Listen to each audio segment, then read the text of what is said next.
1100 গ্রামের মাছটা আপনার 3200 থেকে 3300 টাকা কেজি বর্তমান বাজার চলতেছে।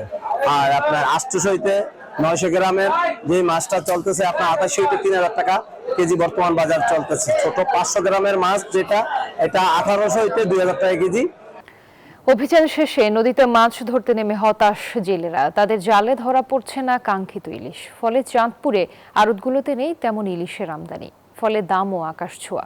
বিস্তারিত দেখুন ডেস্ক রিপোর্টে। মার্চ এপ্রিলের সংরক্ষণ অভিযান শেষে 1 মে থেকে নদীতে মাছ ধরতে নামে জেলেরা। তবে তাদের জালে মিলছে না কাঙ্ক্ষিত ইলিশ। ফলে অভিযান শেষ হলেও চাঁদপুরের পাইকারি বাজারগুলোতে ইলিশের আমদানি একেবারেই কম। ফলে দামও আকাশচুম্বী। বর্তমানে পাইকারি বাজারে 1 কেজি 100 থেকে 200 গ্রাম ইলিশ বিক্রি হচ্ছে 3200 থেকে 3300 টাকা পর্যন্ত। 800 থেকে 900 গ্রামের ইলিশ 2800 থেকে 3000 টাকা। 500 থেকে 700 গ্রামের ইলিশ 1800 থেকে 2000 টাকা পর্যন্ত।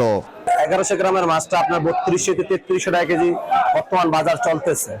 আর আপনার 800 হইতে 900 গ্রামের যে মাছটা চলতেছে আপনার 88 হইতে 3000 টাকা কেজি বর্তমান বাজার চলতেছে। ছোট 500 গ্রামের মাছ যেটা এটা 1800 হইতে 2000 টাকা কেজি।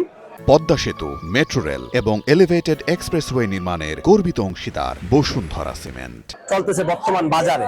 দাম বেশি হয় অনেক ক্রেতা দরদাম শুনেই ফিরে যাচ্ছেন। মাছ কম থাকার কারণে মাছের দাম একটু বেশি আর কি। মাছ নেওয়ার জন্য আসছিলাম কিন্তু আমার সামর্থ্যের অনুযায়ী বাইরে।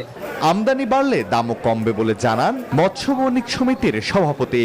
আগামীতে মাছ আরো বাড়বে বলে আমরা আশা করি। মাছের পরিমাণ বেশি হলে, মাছের আমদানি বেশি হলে দাম আরো কমবে বলে আমরা আশা করি।